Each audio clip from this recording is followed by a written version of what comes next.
जी, क्या कर रहे थे हम लोग? वही जो करते कहते और सुनते चले आ रहे हैं कि जब वक्त होता है तो एहसास नहीं होता, और जब एहसास होता है तो वक्त नहीं होता। मैं साबिर अली और आप देख रहे हैं आईएलसी से अली क्लासेस, जो अलीगढ़ बेस्ड नीट जेईई का रेजिडेंशियल कोचिंग क्लास है।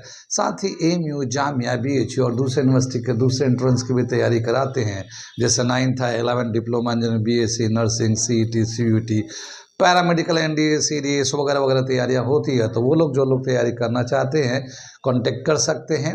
ऑनलाइन ऑफलाइन दोनों ही मोड अवेलेबल है। हम लोग क्या कर रहे थे? हम लोग कर रहे थे physics class 11th, mechanical properties of fluids, और ऑलमोस्ट सभी टॉपिक आज ख़त्म हो जाएंगे क्योंकि आज थ्योरी का आखिरी क्लास है। 2-3 लेक्चर और करेंगे न्यूमेरिकल्स के लिए, लेकिन वो तो अपना अलग है। लेकिन थ्योरी का आज आखिरी क्लास है और बहुत लंबा चैप्टर था, लगभग महीने बीत गए इसी चैप्टर को करते करते। आप वीडियो में जाके देख सकते हैं कितने दिन, एक दिन एक वीडियो बनता है, तो कितने दिन में पूरा ये चैप्टर ख़त्म हुआ है। ओके, तो आज हम लोग करेंगे, कल जो हम लोग कर रहे थे, याद है पिछले क्लास में क्या किया था हम लोगों ने पिछले क्लास में किया था एक्सेस फोर्स। एक्सेस फोर्स क्या, जैसे कोई ड्रॉप होता है, एयर ड्रॉप होता है, या एयर बबल होता है, या सोप बबल होते हैं, तो वो स्फेरिकल जो शेप हो जाता है, तो उसके अंदर का प्रेशर कितना ज़्यादा है बाहर यानी एटमॉस्फेयर के प्रेशर से, तो उसी डिफरेंस को pressure inside the spherical ball minus pressure outside the bubble is equal to excess pressure, यानी अंदर का जो प्रेशर होता है और एटमॉस्फेयर का बाहर का जो प्रेशर होता है उसका जो डिफरेंस लेते हैं वही एक्सेस प्रेशर कहलाता है। और उसी को हम लोगों ने कल किया था, उसी पर न्यूमेरिकल भी किया था हम लोगों ने। आज हम लोग करेंगे आखिरी टॉपिक, वो है capillary and ascent formula, ascent of liquid in the capillary. ठीक है, तो चलते हैं, देखते हैं कैपिलरी क्या है और rise of liquid in capillary tube क्या होता है वो देखते हैं हम लोग। कैपिलरी, कैपिलरी का जो वो बताते हैं कि कैपिलरी क्या बोलते हैं, tube of very fine bore is called capillary. Bore मतलब होल। तो मैं एक पहले डेफिनेशन लिखता हूं कैपिलरी का, a tube of very fine bore is called capillary. Capillary को हेयर लाइक ट्यूब भी बोलते हैं। क्या हम लोगों ने डेफिनेशन दिया इसका कैपिलरी का, a tube of very fine bore is called capillary. मतलब ये कि एक बहुत ही पतला होल होता है, ऐसा ट्यूब जिसका होल जो है, किनारे का जो एंड का जो होल होता है वो बहुत ही छोटा होता है, जैसे हेयर लाइक ट्यूब, बाल के बराबर वो ट्यूब होता है और उसमें होल हो। ठीक है, उसको हम लोग कहते हैं कैपिलरी। ठीक है, और एक होता है कैपिलरिटी। कैपिलरिटी, ठीक है, कैपिलरिटी किसको बोलते हैं? द राइज और fall of a liquid in a capillary is called capillarity. Capillarity. अब ये दो टर्म तो हो गया, अब इसको हम लोग समझते हैं क्या है कैपिलरी और कैपिलरिटी।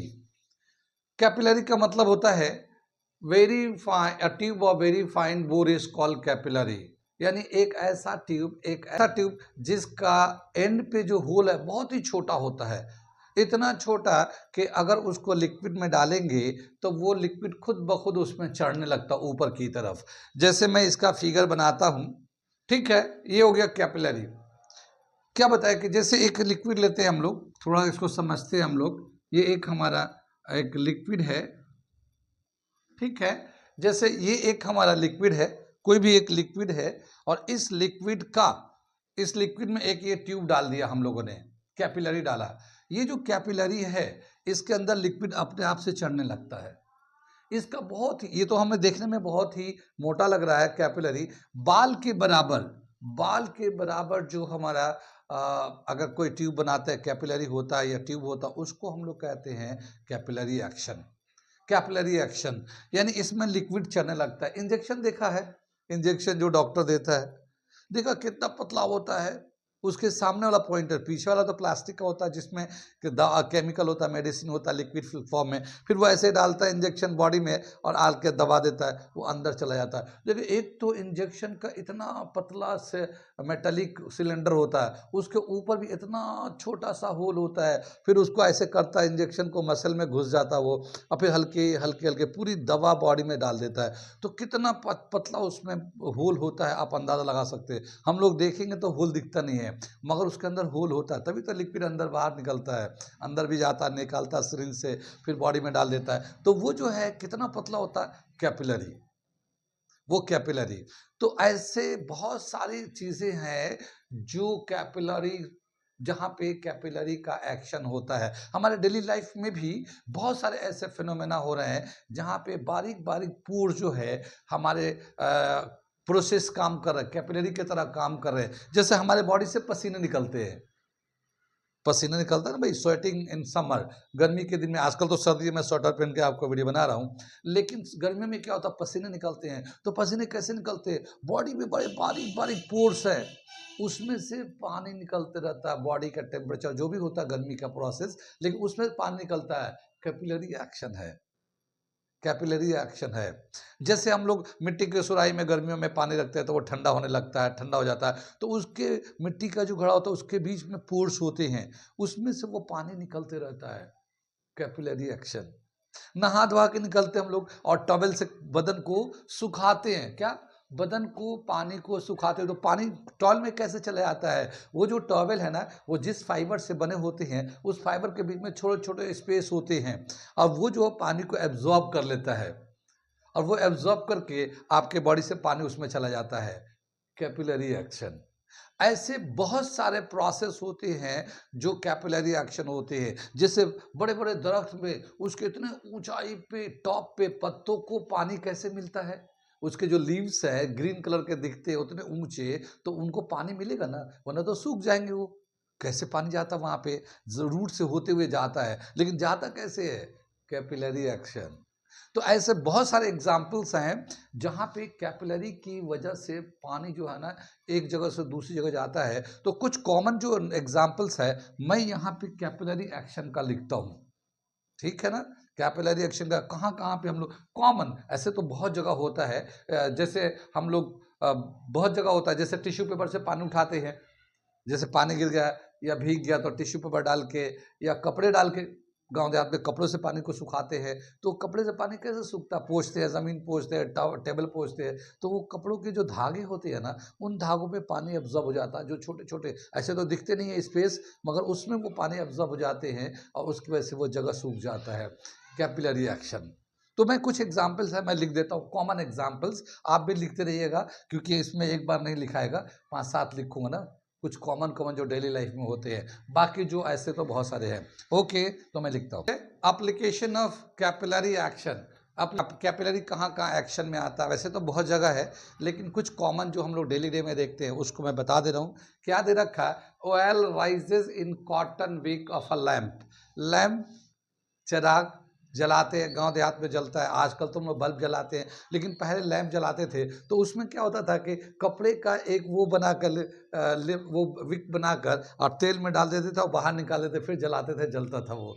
तो उसमें जो कपड़े में जो ऑयल चढ़ता रहता, जलता रहता। आजकल भी बहुत दफ़ा छोटे छोटे दियाएँ जलते हैं, जैसे दीपावली में हम लोग दिया जलाते हैं, तो उसमें छोटे छोटे कॉटन डाल देते हैं और जलाते हैं। तो वो जो प्रोसेस होता है वो कैपिलरी एक्शन, ठीक। ऐसे ही दे रखा, अबॉल्टिंग पेपर एब्जॉर्ब इंक, यानी इंक जो होता है, या कपड़े भी होते हैं, या बहुत सारे ऐसे पेपर होते हैं, टिश्यू पेपर होता है, बोल्ड पेपर का मतलब टिश्यू पेपर टाइप का होता है, जो इंक को भी, वाटर को भी एब्जॉर्ब कर लेता है, ठीक है। इसी तरह से the tip of the nib of the pen, एक होता बॉल पेन, एक होता फाउंटेन पेन, जो उसका नीब होता है, नीब में बीच में कटा होता है, देखा होगा कभी, जाके देखिएगा अगर नहीं देखा होता। आजकल तो हम लोग बॉल पेन यूज़ करते हैं, नीब पेन यूज़ नहीं करते, उसमें इंक डालते हैं हम लोग, जैसे ही हम लोग मार्कर में इंक डालते हैं ना, ऐसे उसमें भी इंक डालते हैं। तो जब लिखते हैं तो वो जो बीच में कट होता है ना, वो एक कैपिलरी की तरह एक्शन करता है, कैपिलरी की तरह। फाउंटेन पेन में पेन के ऊपर बीच में कट होता है, वो कैपिलरी की तरह करता है। तो इंक को यहाँ से वहाँ तक ले जाने में हेल्प करता है पॉइंट पे, अब पॉइंट से फिर लिखते रहते हैं। कितनी बात सुन में। तो यहाँ पे भी कैपिलरी एक्शन है। Rise of water to every branch of the plant, plant जो दरख्त होते हैं हर ब्रांच में, हर लीव्स में, हर टिश्यू में, हर पार्ट में जो पानी जाता है दरख्त के अंदर ऊपर टोटल प्लांट में, वो सब किस तरह से होता है, वो कैपिलरी एक्शन की वजह से ही होता है। वो उसके अंदर मतलब एकदम ट्यूब जो है ना एकदम बाल के बराबर उनके, जैसे प्लांट के अंदर बोलते हैं ना जाइलम एंड फोलेम होते हैं, बायोलॉजी में नाम तो सुना होगा, जाइलम एंड फोलेम। तो फोलेम वो ब्रांचेस होते हैं, वो सेक्शन होता है जो प्लांट के जो फूड तैयार होता है, फोटोसिंथेसिस होता है, तो वो खाने को पूरे प्लांट में सप्लाई करते हैं। और जाइलम जो ना लिक्विड को, पानी में से लिक्विड को जो सॉइल से एब्जॉर्ब करता है, और एब्जॉर्ब करने के बाद पूरे प्लांट के लीफ तक, हर लीफ के हर पार्ट तक पहुंचाता है जाइलम, वो कैपिलरी एक्शन करता है वो। ठीक है ना, ये हो गया ये। Earthen vessel keep water cool in summer, earthen का यानी कि मिट्टी का जो सुराही होता है वो पानी को ठंडा रखता है कैपिलरी एक्शन से। इसी तरह से dumping of wall due to the moisture, यानी कभी कभी किसी किसी घर में या बेसमेंट में देखा होगा दीवार में नमी आ जाती है, दीवार में सिलन आ जाता है, किसकी वजह से आता है, वो कैपिलरी एक्शन की, पानी जो है ना एब्जॉर्ब करते जाता है, चढ़ते जाता है, एब्जॉर्ब करते जाता है, चढ़ते जाता है, इस तरह से मॉइस्चर जो आ जाते हैं बहुत दफ़ा। ऐसी तरह का टॉवेल ऑब्जर्व वाटर, वाटर 2 दफ़ा लिखा गया। ठीक है, फॉर ड्राइंग बॉडी, जब हम लोग पानी नहा के निकलते हैं बाथरूम से तो टॉवेल से बदन को सुखाते हैं, तो टॉवेल कैसे क्या करता है, पानी को एब्जॉर्ब करता है, किस तरह से, कैपिलरी एक्शन से। ऐसे और भी बहुत सारे एग्जाम्पल है, कुछ कॉमन एग्जाम्पल हमने लिख दिया, बाकी तो आप समझ सकते, समझदार है। ठीक है, कितनी बात सुन में। तो कैपिलरी होता क्या है, एक बहुत ही बारीक ट्यूब लाइक स्ट्रक्चर होता है जिसका पोर बहुत छोटा होता है, और वाटर जो है ना एक दूसरे से चढ़ता जाता है, उसमें कोई भी लिक्विड एक चढ़ता जाता है, आगे की तरफ चढ़ता भी है। कैपिलरी में, कैपिलरी जो है ना दोनों तरह के होते हैं, किसी में लिक्विड राइज करता है, किसी में लिक्विड नहीं राइज करता, वो डिपेंड करता है कि लिक्विड का नेचर कैसा है। जैसे हम लोग एक कैपिलरी डालेंगे तो पानी जो है ना ऊपर की तरफ राइज करेगा, अगर लिक्विड में वाटर में डालेंगे तो वाटर राइज करता है, लेकिन मरकरी में डालेंगे तो राइज नहीं करता। तो जो कैपिलरी का जो एक्शन है वो डिपेंड करता है फ्लूइड्स पे। ठीक है, वो डिपेंड करता है जिस कंटेनर में ले रहे हैं उस कंटेनर का मटेरियल पे, वो डिपेंड करता है जो फ्लूइड्स है, जो लिक्विड है उसका क्लीनिनेस, यानी कि गंदा पानी, साफ पानी। पानी में गंदा पानी को तो कम चढ़ेगा, ठीक है, और साफ पानी को तो ज़्यादा चढ़ेगा।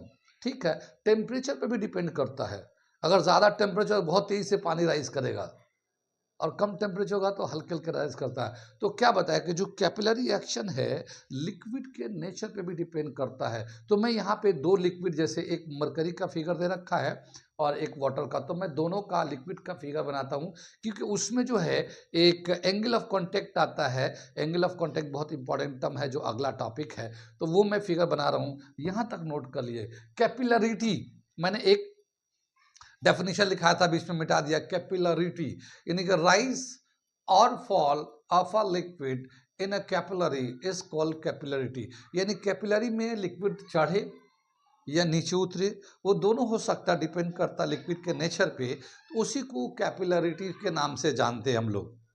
कितनी बात सुन में, कैपिलरिटी। अब मैं उन 2 फिगर को बनाता हूँ, वाटर का और मरकरी का। ओके, इसे मैं मिटाता हूँ, नोट कर लिया आप लोग। ठीक है, ये हमारा 3 तरह का शेप आता है। एक तो ये दे रखा लिक्विड है, ये जैसे ये वाटर है, ये हमारा वाटर है, और ये जो कंटेनर है ये ग्लास का है, ये ग्लास का है। तो इसमें जब किसी ग्लास में या ग्लास के कैपिलरी ट्यूब में अगर हम लोग लिक्विड को वाटर को रखते हैं, तो वो वाटर का जो मेनिस्कस होता है ये ऐसे नीचे की तरफ होता है, कॉनकेव टाइप का होता है। हमने बताया था ना कि एक पीछे सरफेस टेंशन होता है, सरफेस का जो है तो मॉलिक्यूल नीचे की तरफ खींचता है, तो ये इस तरह का ही है, वो जो खींचता है ना मॉलिक्यूल सरफेस पे, तो वो इस तरह का होता है ये। तो ये एक मेनिस्कस बनता है। कितनी बात में, जब ग्लास का कंटेनर वाटर हो, अगर हम लोग ये मरकरी लेते हैं, ये क्या होता है, मरकरी होता है, ये Hg मरकरी है और ये ग्लास है, तो यहाँ पे इसका जो शेप होगा कुछ इस तरह से होगा। ठीक है, क्योंकि इसमें एडहेसिव और ज़्यादा होता है, इसमें एडेसिव फोर्स ज़्यादा होता है, एडेसिव फोर्स, और इसमें कोहेसिव फोर्स ज़्यादा होता है। कोहेसिव फोर्स पढ़ा तो था ना आप लोगों ने, कोहेसिव फोर्स इसमें ज़्यादा होता है क्योंकि मरकरी के मॉलिक्यूल के बीच में बहुत ज़्यादा स्ट्रॉन्ग फोर्स होता है और ग्लास और मरकरी के बीच में जो फोर्स होगा वो कम होगा। यहाँ पे वाटर का जो आपस में मॉलिक्यूल के बीच में मॉलिक्यूलर फोर्स होगा वो तो है ही, लेकिन ग्लास से जब कॉन्टेक्ट में आएगा तो वहाँ पे ज़्यादा फोर्स होता है, तो वहाँ पे एडेसिव फोर्स ज़्यादा हो जाता है, यहाँ कोहेसिव फोर्स ज़्यादा होता है। अब क्या बताया कि जो लिक्विड है और जो कंटेनर है, कंटेनर तो जो बना हुआ ग्लास का बना हुआ या किसी और चीज़ का बना हुआ, तो उन दोनों के बीच में जो मेनिस्कस बनता है, तो मेनिस्कस के साथ और सॉलिड के साथ, सॉलिड एंड मेनिस्कस के बीच में जो एक टेंजेंट ड्रॉ करेंगे तो वहाँ पे जो एंगल होगा उसको हम लोग कहते हैं एंगल ऑफ कांटेक्ट। मतलब ये कि जैसे ये हमारा सॉलिड है और ये मेनिस्कस बना हुआ, तो यहाँ पे एक हम लोग टेंजेंट ड्रॉ करेंगे, ऐसे टेंजेंट ड्रॉ करेंगे, तो ये जो बीच में होगा टेंजेंट और सॉलिड कंटेनर के बीच में जो एंगल होगा ये एंगल ऑफ कांटेक्ट कहलाता है। यहाँ समझ में आ गया। अब इसमें देखिए मरकरी में ये मेनिस्कस है, ये सॉलिड है, इसके बीच में एक हम टेंजेंट ड्रॉ कर देंगे ऐसे, तो ये जो होगा सॉलिड और इसके बीच में जो एंगल होगा ये हमारा एंगल ऑफ कांटेक्ट कहलाएगा, एंगल ऑफ कांटेक्ट। ठीक है। अब यहाँ पे क्या बताया कि देखा गया कि सिल्वर वेसल जो होती है उसमें अगर वाटर लेते हैं तो इसमें मेनिस्कस नहीं बनता, बिल्कुल ये जीरो होता है। यहाँ पे वैसे 90 एंगल के हिसाब से इसको 90 डिग्री दिया गया है, ये लिक्विड में। इसमें क्या देखा गया है कि जहाँ पे एडेसिव फोर्स ज़्यादा होते हैं, जहाँ पे कॉन्केव बनता है, ये जो एंगल होता है वाटर एंड ग्लास के बीच में, तो यहाँ पे 8 डिग्री का एंगल होता है। ये जो वैल्यू दिया है अप्रॉक्सीमेटली 8 डिग्री का होता है ये एंगल ऑफ कांटेक्ट। लेकिन मरकरी में ये जो एंगल होता 138 डिग्री का होता है, यानी कि इसमें मरकरी में ऑब्ट्यूज एंगल बनता है और इसमें जो है वाटर एंड ग्लास के बीच में एक्यूट एंगल बनता है।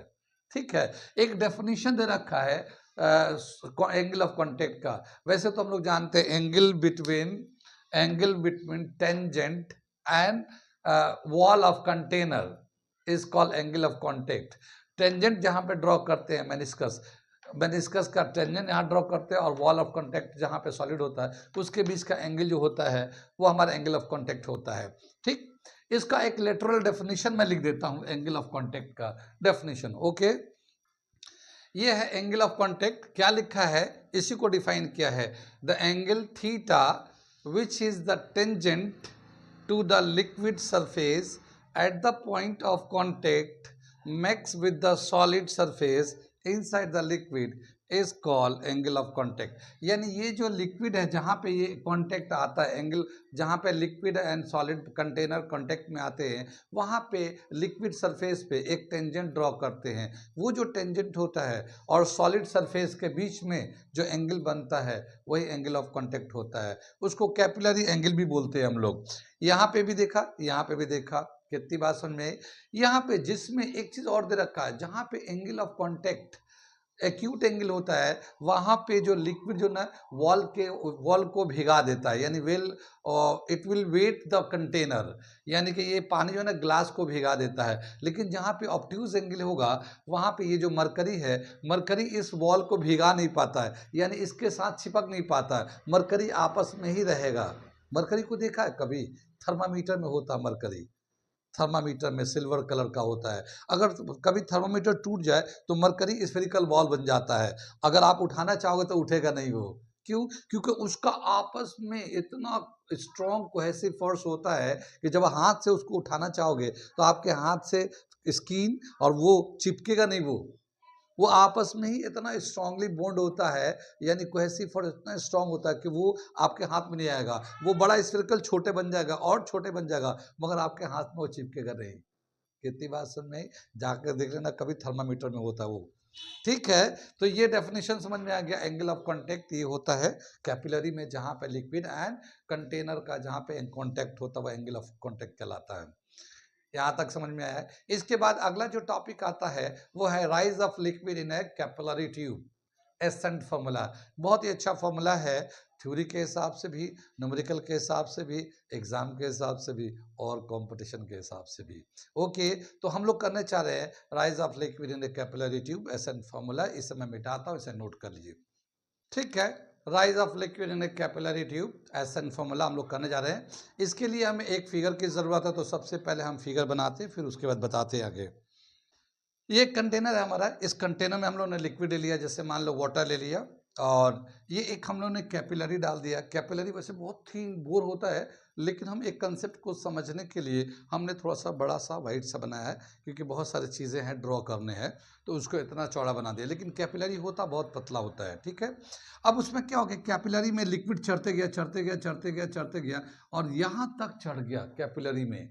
वैसे तो वाटर का कंटेनर में लेवल इतना ही है, वाटर में का कंटेनर में इतना ही लेवल है, लेकिन कैपिलरी में चढ़ते चढ़ते इतना हाइट पे चढ़ गया। ये कैसे चढ़ गया? ये इतने हाइट पे चढ़ गया, और यहाँ पे जाने के बाद अब ये बैलेंस्ड हो गया है। क्या मतलब हुआ कि यहाँ से यहाँ तक ये जो लिक्विड है, यहाँ से लिक्विड जो ऊपर में है, ये इतना जो लिक्विड है, इसकी जो ऊपर से जो wait of the liquid in the capillary tube जितना है, इसके जो सरफेस टेंशन होता है उसके बराबर होता है। सरफेस टेंशन, सरफेस टेंशन हमने पीछे पढ़ाया था। क्या बता रहे थे कि जो सरफेस टेंशन होता है, सरफेस पे एक तरह का मॉलिक्यूल को खींचते हैं, आपस में एक तरह का अट्रैक्शन होता है, उसको सरफेस टेंशन कहते हैं। ये जो कंटेनर है, ये जो कैपिलरी है, वो ग्लास का बना हुआ है। ये जो लिक्विड है वाटर है, दोनों अलग अलग मटेरियल है, दोनों आपस में एक तरह का एडेसिव फोर्स की वजह से जुड़ जाते हैं, मतलब अटैच हो जाते हैं। तो क्या देखा गया है कि जैसे लिक्विड अगर कैपिलरी है तो उसमें पानी चढ़ता है, पानी कैसे चढ़ेगा, कैसे ऊपर जाएगा? तो बताते हैं कि जो यहाँ पे एंगल ऑफ कांटेक्ट है, ये जैसे एंगल ऑफ कांटेक्ट था ना, ये यहाँ पे एंगल ऑफ कांटेक्ट है, ये देखिए, ये हमने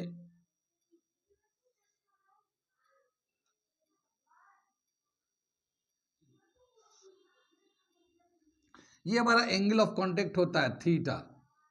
इधर से भी हम लोग एंगल ऑफ कांटेक्ट लेते हैं थीटा। कितनी बात में ये एंगल ऑफ कांटेक्ट होता है इधर की तरफ। क्या मतलब हुआ कि यहाँ पे जो है, इमेजिन करिए, एक अगर सिलेंड्रिकल पार्ट है तो ये पूरा सरकमफ्रेंस है जो ग्लास के कंटेनर से लगा हुआ है। ग्लास एक अलग मटेरियल है, वाटर एक अलग मटेरियल है, उनके बीच में एडेसिव फोर्स ज़्यादा होता है, तो वो जो फोर्स है वो दोनों एक दूसरे को अटैच मतलब अट्रैक्ट करते हैं। यहाँ पे मेनिस्कस फोर्स की वजह से मैं यहाँ अलग बना रहा हूँ।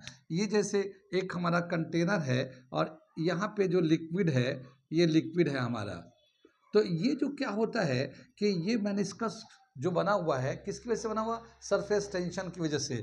तो ये नीचे की तरफ एक फोर्स लगता है, नीचे की तरफ एक फोर्स लगता है, ऐसे ऐसे नीचे की तरफ फोर्स लगता। तो जो ये कांटेक्ट में है वहाँ पे भी नीचे की तरफ एक इस तरह का टेंजेंशियली फोर्स लगता है जहाँ पे कांटेक्ट में है। और ये जो कांटेक्ट में है पूरा एक ये रिंग के फॉर्म में होगा, क्योंकि ये कैपिलरी तो सिलेंडर है ना, तो सिलेंडर का पूरा ऐसे कांटेक्ट में होगा पूरा। कुछ समझ में आता है? तो ये जो है जो कांटेक्ट में है, यहाँ से भी जहाँ जहाँ कांटेक्ट में तो चारों तरफ है, लेकिन मैं एक जगह से दिखा रहा हूँ कि यहाँ पे जो है ना नीचे की तरफ खींच रहा होगा। Surface tension per unit length के हिसाब से एक नीचे की तरफ फोर्स लग रहा होगा। बात समझ में आ रही है? जैसे यहाँ पे मेनिस्कस बन गया था नीचे की तरफ फोर्स लग लग के, ऐसे जहाँ पे कांटेक्ट में है, ऐसे रिंग पे सरकमफ्रेंस पे कांटेक्ट में है, तो वहाँ पे भी एक नीचे की तरफ सरफेस टेंशन लग रहा होगा। सरकमफ्रेंस पे टच में होता है वो, वहाँ पे एक सरफेस टेंशन की वजह से नीचे की तरफ फोर्स लगता है। लेकिन हम लोग जानते हैं Newton third law, every action है इक्वल एंड अपोजिट रिएक्शन। तो जितना ये नीचे की तरफ सरफेस टेंशन की वजह से फोर्स होता है, उतना ही फोर्स पीछे की तरफ लग जाता है। तो अगर हम लोग उसको पीछे की तरफ दिखाएंगे तो वो इधर दिखाएंगे, यानी जो सरफेस टेंशन नीचे लग रहा था, इसमें टेंशन जो नीचे लग रहा था, ठीक वही टेंशन उतना ही टेंशन बाहर की तरफ लगेगा। कुछ बात समझ में आई? सरफेस टेंशन पीछे लिक्विड में के टॉपिक में हमने पढ़ाया था, फिर से एक बार मैं बताता हूँ। सरफेस टेंशन बेसिकली क्या होता है, मॉलिक्यूल के सरफेस पे एक दूसरे को जो खींचते हैं, तो ऊपर में फ्री सरफेस होता है तो नीचे की तरफ बीच में दब जाता हो तो वो मेनिस्कस बना लेता है। लेकिन जहाँ पे वो कंटेनर के कॉन्टैक्ट में है, जहाँ पे कांटेक्ट में है ग्लास का या किसी भी तरह का ट्यूब है उसके कांटेक्ट में है, वहाँ पे भी तो नीचे की तरफ फोर्स लग रहा होगा। तो जो नीचे की तरफ फोर्स होगा सरफेस टेंशन है, लेकिन उसी का न्यूटन थर्ड लॉ के अनुसार इक्वल एंड अपोजिट फोर्स लगेगा तो वो उस डायरेक्शन में एक फोर्स लगेगा। ठीक है, जितना एंगल यहाँ बनेगा उतना ही एंगल यहाँ बन जाएगा वो। ठीक है, यहाँ पे थीटा दिखा देंगे हम लोग, थीटा। कितनी बात क्लियर? तो जितना एंगल यहाँ पे था उतना ही एंगल यहाँ पर, इक्वल एंड अपोजिट होता है ना, तो इक्वल भी होगा और अपोजिट भी होगा। तो ये एक हमारा इधर की तरफ टेंशन काम करने लगता है। टेंशन एक फोर्स होता है, फोर्स एक वेक्टर क्वांटिटी होता है। हर वेक्टर क्वांटिटी के दो कंपोनेंट्स होते हैं, एक हॉरिजॉन्टल होता है, एक वर्टिकल होता है। कितनी बात समझ में आई? तो इसके भी दो कंपोनेंट बनेंगे, एक हॉरिजॉन्टल बनेगा इधर की तरफ ये, और एक वर्टिकल बनेगा। जो हॉरिजॉन्टल बेस पे बनेगा इसको हम लिखेंगे T cos theta, T cos theta, और जो परपेंडिकुलर बनेगा वो टी साइन थीटा होगा। कितनी बात समझ में आई? ये इस टेंशन के दो कंपोनेंट होंगे, एक हॉरिजॉन्टल एक वर्टिकल। जो हॉरिजॉन्टल होता है बेस के अलॉन्ग होता है वो कॉस थीटा में आ जाता है, तो ये टी कॉस थीटा हो गया, ये अपवर्ड डायरेक्शन में हो गया, और ये टी साइन थीटा परपेंडिकुलर हो गया। अगर मैं यहाँ पे देखूं तो ठीक इसी तरह से यहाँ पे भी एक सरफेस टेंशन की वजह से डाउनवर्ड फोर्स लग रहा होगा, इसका एक्शन का रिएक्शन हो रहा होगा, इधर लग रहा होगा, यहाँ थीटा का एंगल होगा ये। ठीक है, इसके भी दो कंपोनेंट बनाएंगे, एक हमारा बेस के अलॉन्ग बनाएंगे तो ये आ जाएगा टी कॉस थीटा इस अलॉन्ग में, और एक परपेंडिकुलर बनाएंगे टी साइन थीटा। ठीक है ना, टी साइन थीटा। कितनी बात समझ में आई? यहाँ तक समझ में आया? ये जो टी कॉस थीटा है वो ऊपर की तरफ लग रहा है ना। अब ये देखो जो रिंग है सिलेंड्रिकल, ये जो कैपिलरी का जो रिंग है, तो वो रिंग ऐसे होगा तो हर जगह ऊपर की तरफ फोर्स लग रहा होगा, यानी इस पे हर जगह ऊपर की तरफ फोर्स लग रहा होगा, इसके कंपोनेंट की वजह से, कंटेनर के कांटेक्ट की वजह से ये हर जगह लग रहा होगा। तो जिसकी वजह से पानी जो है ना राइज करता जाएगा, राइज करता जाएगा। ठीक है ना, वो सारे पूरे रिंग पे एक अपवर्ड कांटेक्ट काम कर रहा होगा, T cos theta T cos theta, और पूरा जो नेट फोर्स है वो लिक्विड को ऊपर की तरफ उठा रहा होगा, और ये लिक्विड ऊपर की तरफ उठता जाएगा उठता जाएगा उठता जाएगा, और जैसे जैसे लिक्विड ऊपर बढ़ेगा लिक्विड का वेट होता जाएगा। कैपिलरी में लिक्विड का हाइट बढ़ेगा तो वेट भी बढ़ेगा, और जब उसका वेट यानी कि जितना इसका T cos theta net total T cos theta जितना था, जितना अपवर्ड फोर्स लगता अगर उतना ही पानी का वेट बराबर हो जाता है तो अब वो जाके रुक जाता है, अब वो जाके रुक जाएगा। तो जो वाटर का जो राइज होगा कहाँ तक होगा वो डिपेंड करता है टी कॉस थीटा, जो टोटल कैपिलरी पे टी कॉस थीटा सरकमफ्रेंस पे लग रहा है वो टोटल कितना है उसी के हिसाब से राइज ऑफ वाटर होगा। अगर वो ज़्यादा होगा तो पानी ऊपर की तरफ चढ़ता रहेगा, और अगर कम होगा तो थोड़े से हाइट पे जाके वाटर रुक जाएगा।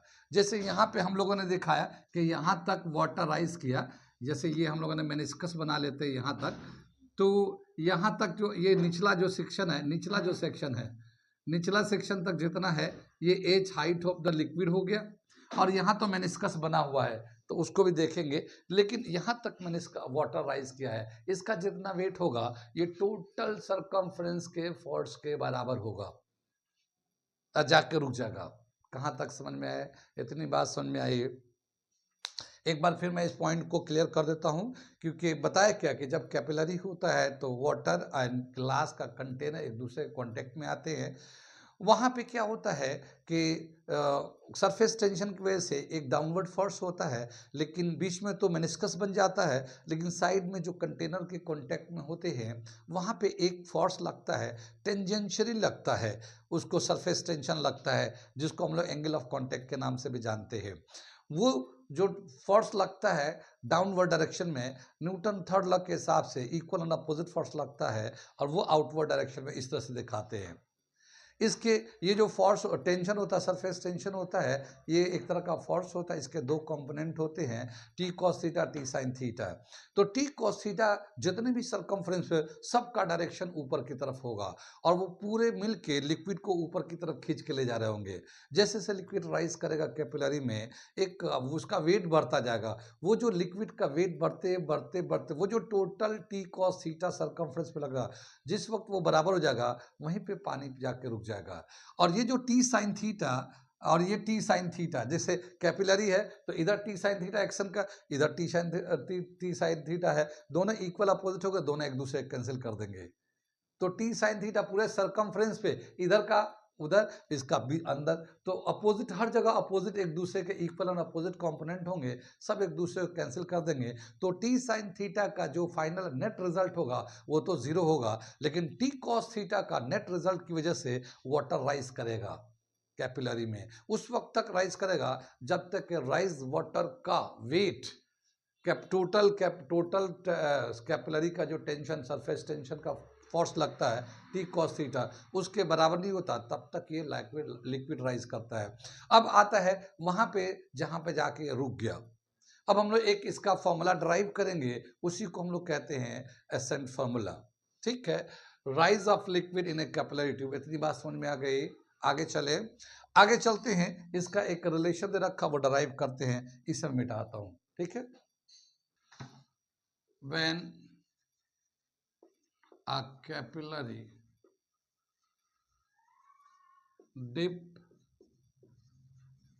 inside the liquid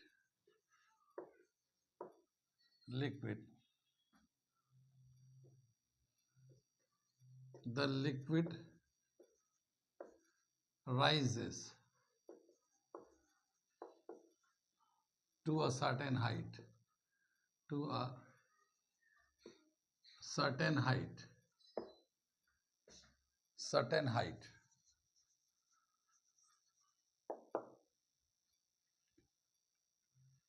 because of surface tension acting per unit length, ठीक है, per unit length.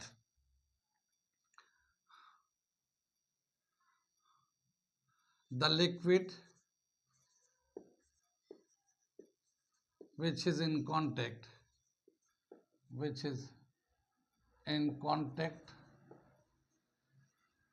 of vessel has a surface tension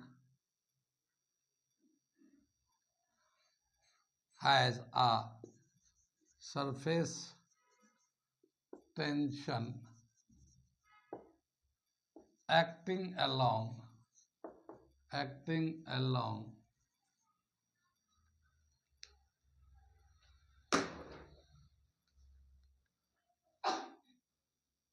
the angle of contact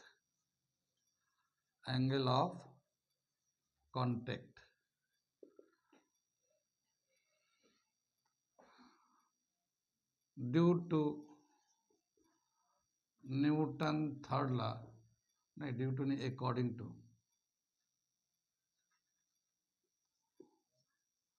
according to Newton's third law, a reaction is act opposite to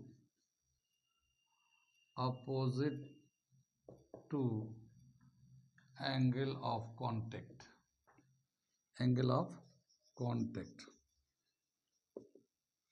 Since the surface tension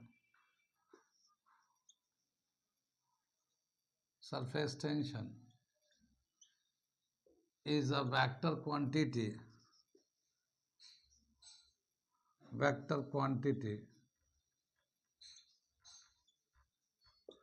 vector quantity, it has two component, it has two components.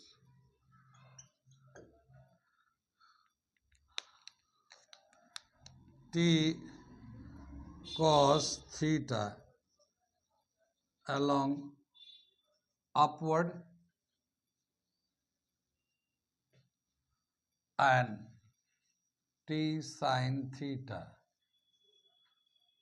along horizontal. ठीक है, ये हमने बताया क्या कि ये हम बता रहे थे कि ये एक लिक्विड होता है, इसका कांटेक्ट की जगह पे सरफेस टेंशन काम करता है, सरफेस टेंशन की वजह से। यहाँ तक समझ में आ गया। ये हमने बताया क्या कि ये वाला जो कंपोनेंट होता है सरफेस टेंशन होता है, इसके एक अपोजिट होता है न्यूटन थर्ड लॉ के हिसाब से। इसके दो कंपोनेंट होते हैं, T cos theta upper direction में, T sine theta horizontal direction में। इसके आगे मैं लिख रहा हूँ, यहाँ तक नोट कर लीजिए। Here T sin theta on the circumference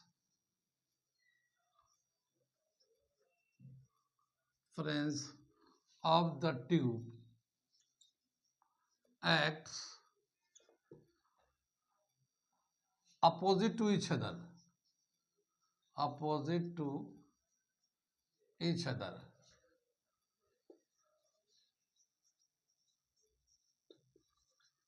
And cancel to each other, cancel to each other. कुछ बात समझ आ रही है?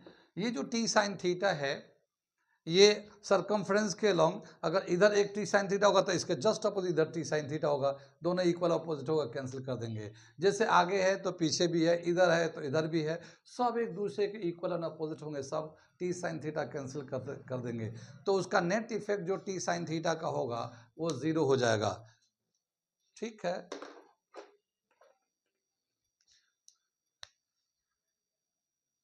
Net effect of T sin theta is 0. The liquid rises due to a component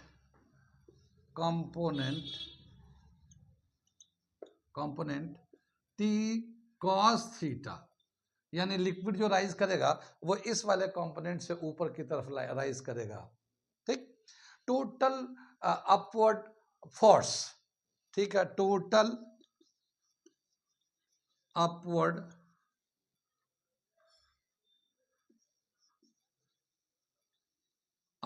force कितना हो जाएगा? T cos theta into circumference 2 पाई r। ये हम लोग मान लिया कि ये जो कैपिलरी है इसका रेडियस r है, ये ठीक है, 2 पाई r। तो ये पूरे सरकमफ्रेंस पे T cos थीटा ऊपर की तरफ एक्ट करेंगे तो टोटल कितना फोर्स होगा? T cos थीटा 2 पाई r, ये टोटल फोर्स होगा। इसकी वजह से जो है ना वाटर राइज किया, ठीक है ना, कितना राइज किया? तो ये दोनों जहां पे वाटर जाके रुक जाएगा, वहां पे जो वेट ऑफ द लिक्विड होगा, जितना wait of the liquid in capillary होगा, अगर टोटल फोर्स के बराबर होगा तो वहीं पे जाके लिक्विड रुक जाता है। उसको मैं यहां पे लिखता हूं, the liquid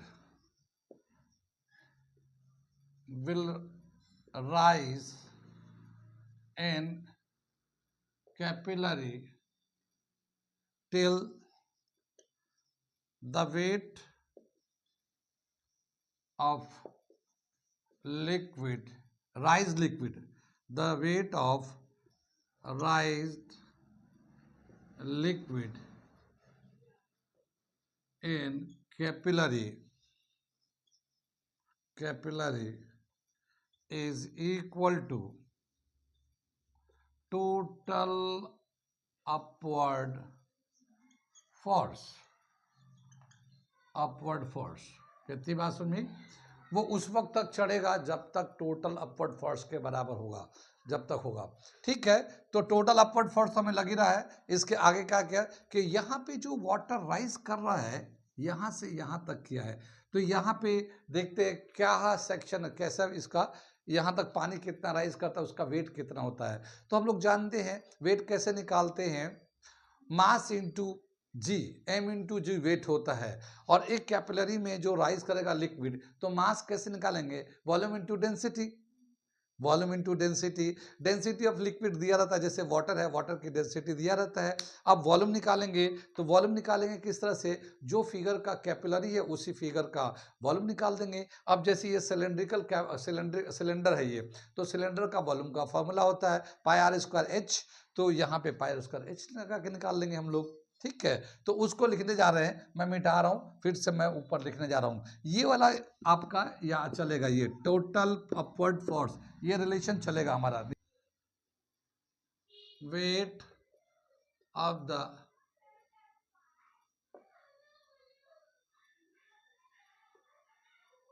liquid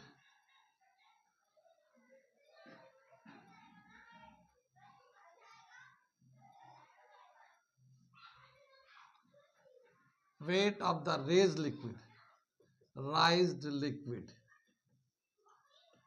in capillary, ठीक है ना।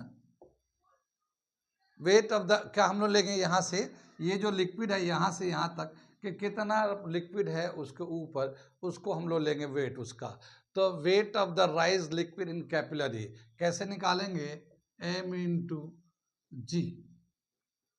ठीक, अब m कैसे निकालते हैं, मास होता है volume into density, volume into density. मान लो ये लिक्विड है, लिक्विड की डेंसिटी वाटर या जो भी है, वॉल्यूम इंटू डेंसिटी, ये मास हो जाएगा और ये g से मल्टीप्लाई कर देंगे।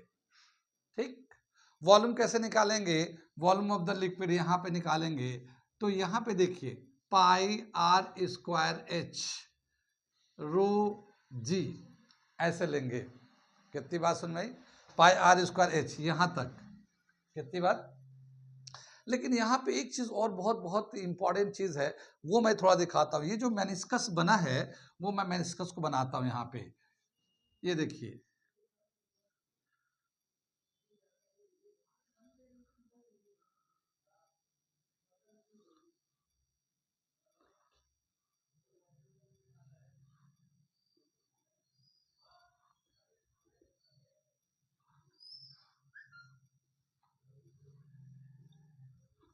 ठीक है, ये जो वो कैपिलरी है, वो जो सिलेंड्रिकल पार्ट है, वो तो यहाँ तक ठीक है, ये एच, ये यहाँ तक एच ठीक है। लेकिन यहाँ पे मेनिस्कस में भी इतना लिक्विड है, तो ये लिक्विड भी हमें लेना पड़ेगा, उसका भी तो वेट लेंगे।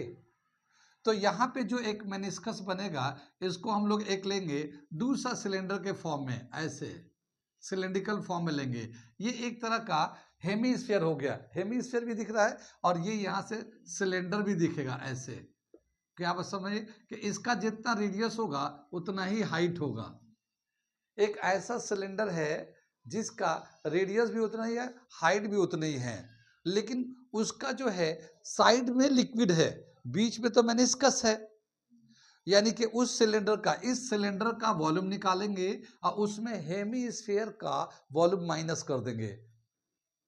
ये देख रहे हैं ना, ये मैथमेटिकल पार्ट है, ये पूरे सिलेंडर का वॉल्यूम निकाल लो और इसमें से हेमीस्फीयर का वॉल्यूम माइनस कर दो, तो जो बचेगा वहां पे जो लिक्विड मिलेगा साइड में, उसका वॉल्यूम हो जाएगा।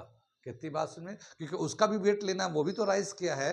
ठीक है, तो हम लोग फिर यहाँ पे क्या लिखेंगे, ये तो हमारा हो गया, लेकिन यहाँ पे इसको थोड़ा एक्सपेंड करके लिखेंगे, तो कैसे लिखेंगे, volume of rise liquid up to h height. एक तो ये हो गया, ये लेंगे volume of rise liquid up to h height, फिर plus volume of cylinder of height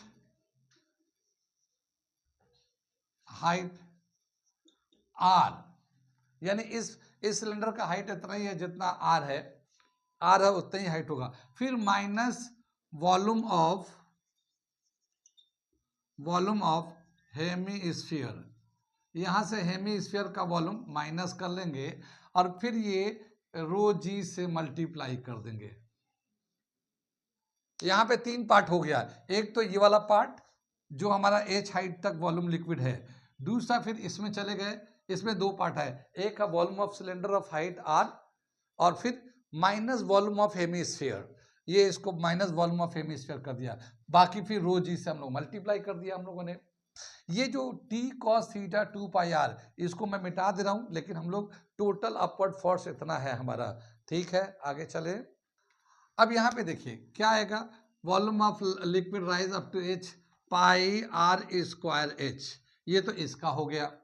volume of cylinder of height r, तो volume of cylinder pi r square h की जगह पे r ले लेंगे, हाइट r है ना तो r ले लेंगे, फिर minus volume of hemisphere 2/3 pi r cube, ये हम लोगों ने ब्रैकेट में ले लिया और इसको रो जी से मल्टीप्लाई कर दिया, रो जी से मल्टीप्लाई कर दिया। ठीक है, फिर पाई r स्क्वायर h, ये तो ऐसे रहेगा, ये पाई r क्यूब, ये मल्टीप्लाई करके ये 2/3 पाई r क्यूब, ये पूरा हो जाएगा, ये रो जी आ गया। कितनी बात सुन में, ये pi R cube 1 pi R cube है और ये कितना 2/3 पाई आर क्यूब है, इसमें से इसको माइनस करेंगे तो 1/3 पाई आर क्यूब बच जाएगा। क्या बच जाएगा, पाई आर स्क्वायर एच और ये आएगा 1/3 पाई आर क्यूब, ये ऐसे बच जाएगा हमारा रो जी। कितनी बात में माइनस कर लिया 1 पाई आर स्क्वायर में क्यूब में से 2/3 पाई आर क्यूब, ऐसे माइनस करोगे तो ये आ जाएगा 1/3। ठीक है, अब यहाँ देखिए पाई आर स्क्वायर दोनों में से कॉमन निकाल लेते हैं, तो पाई आर स्क्वायर इसमें से कॉमन निकाल लेंगे, यहाँ से बचेगा h, यहाँ से बचेगा 1/3 r या r/3 बच जाएगा रो जी। ये देखिए पाई आर स्क्वायर यहाँ से निकाल लिया, यहाँ पे r 3 दफा था तो 2 दफा बाहर निकाल दिया, तो यहाँ से बच जाएगा h, ये एक r बच जाएगा r/3 रो जी। कितनी बात सुन रही, यहाँ समझ में आ गया ये। अब क्या बताया कि ये जो r/3 है, ये जो कैपिलरी होता बहुत ही, उसका रेडियस तो बहुत कम होता है क्योंकि बहुत ही कम होल होता है, वो जो होल होता है बोर होता है वो बहुत ही कम रेडियस का होता है, तो वो रेडियस कम होता है, उसको 3 से डिवाइड करता और छोटा हो जाएगा। और ये जो हाइट है, हाइट ऑफ द कैपिलरी जो लिक्विड चढ़ता हो तो बहुत ही चढ़ता है, तो उसके कंपेयर में r/3 बहुत ही कम होगा, तो हम इसको नेग्लेक्ट कर देंगे, तो ये r/3 नेग्लेक्ट हो जाएगा, तो हमारे पास बचेगा क्या, ये h, तो क्या हो जाएगा हमारा फाइनली, ये pi are square H rho g, ये हमारा फाइनल फॉर्मूला आ जाता है, लेकिन r/3 इज नेग्लेक्टेड। ठीक है ना, बहुत छोटा होने की वजह से इसको हम लोग नेग्लेक्ट कर दिया। कितनी बात सुन में, तो ये फॉर्मूला आता है, यानी ये wait of the liquid raised in the capillary. ठीक है, पूरा ले लिया, सिलेंड्रिकल पार्ट भी लिया, ये मेनिस्कस जो बना था उसके अंदर में जो लिक्विड था उसको भी ले लिया, हाँ यहाँ पे r/3 बहुत छोटा था तो उसको नेग्लेक्ट कर दिया, तो ये तो वेट हो गया। कितनी बात सुन में, और जो टोटल अपवर्ड फोर्स लगा था वो हम लोगों ने फॉर्मूले लिखा था। अब क्या करेंगे, जो टोटल अपवर्ड फोर्स और ये जो वेट जहाँ बैलेंस हो जाएंगे वहीं पे आके रुक जाएगा। ठीक, तो अब अकॉर्डिंग टू क्वेश्चन क्या होगा कि जो total upward force should be equal to total wait.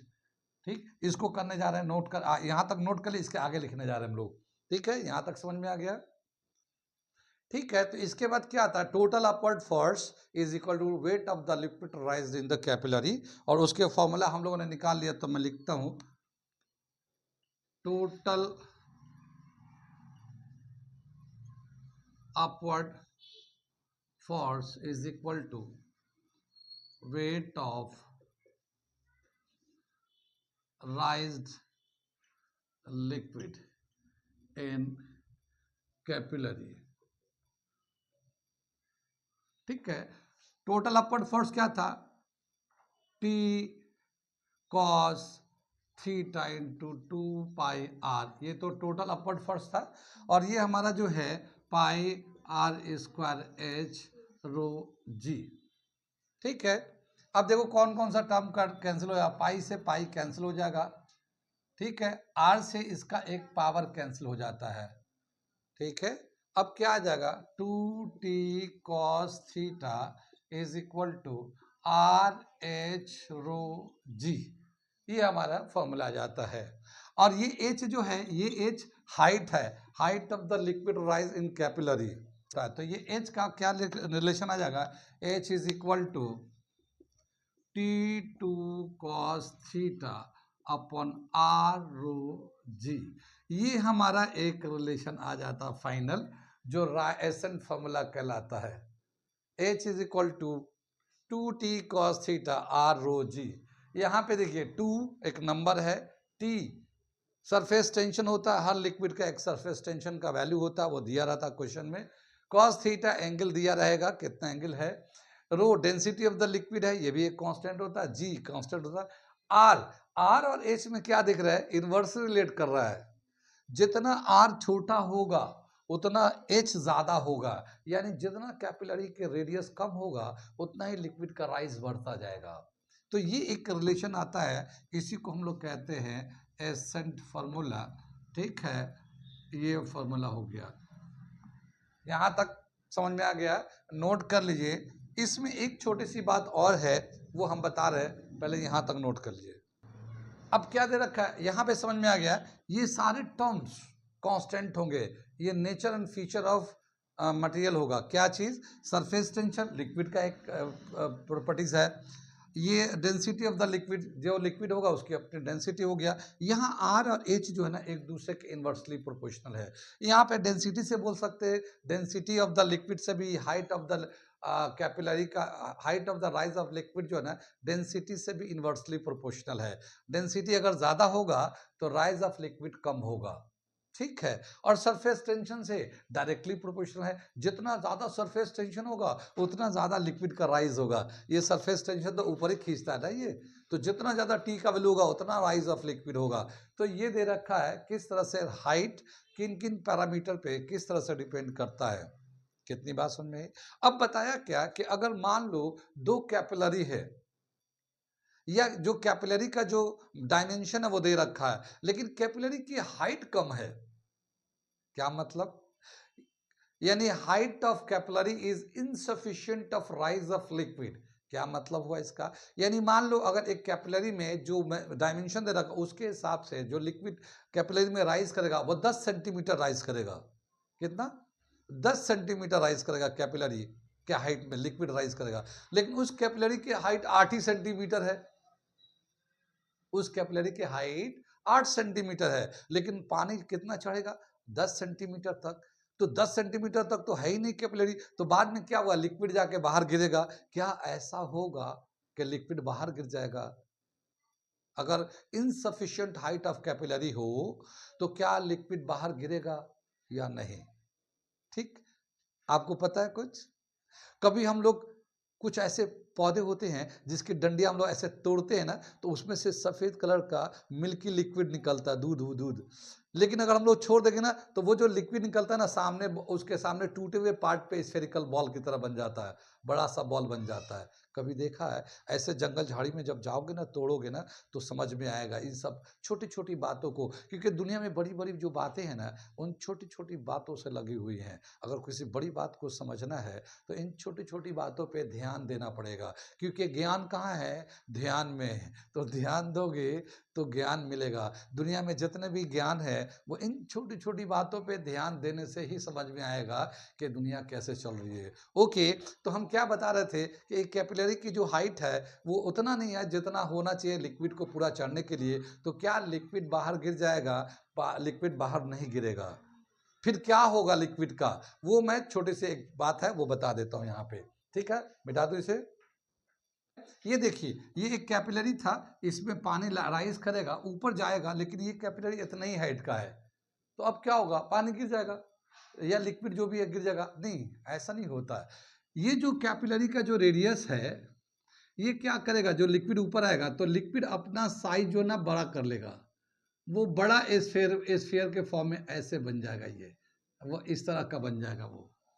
तो लिक्विड जो ना जाके गिरेगा नहीं, बल्कि जो जैसे टिप पे जाएगा वो अगर सफिशिएंट हाइट नहीं है तो अपना रेडियस बढ़ा लेगा और एक स्फेरिकल शेप का स्ट्रक्चर बना लेगा। अब क्या बताया कि जब ऐसा बनेगा तो यहाँ पे तो इसका रेडियस ऑफ कैपिलरी जो था ये था हमारा रेडियस ऑफ कैपिलरी, ये तो radius of capillary small r जो हम लोगों ने क्वेश्चन में यूज कर रहे थे। लेकिन जो स्फीयर बनेगा उसका सेंटर यहाँ है तो उसका रेडियस तो ये हो जाएगा, ये कैपिटल आर हो जाएगा। ये रेडियस ऑफ स्फीयर का हो गया कैपिटल आर। अब यहाँ पे एक राइट एंगल हम ट्रायंगल बना लेंगे हम लोग, और जो ये थीटा है जो ये यहाँ पे टेंजेंट का एंगल बना था, एंगल ऑफ कांटेक्ट था, वो एंगल ऑफ कांटेक्ट यहाँ बराबर हो जाएगा यहाँ पे, ठीक।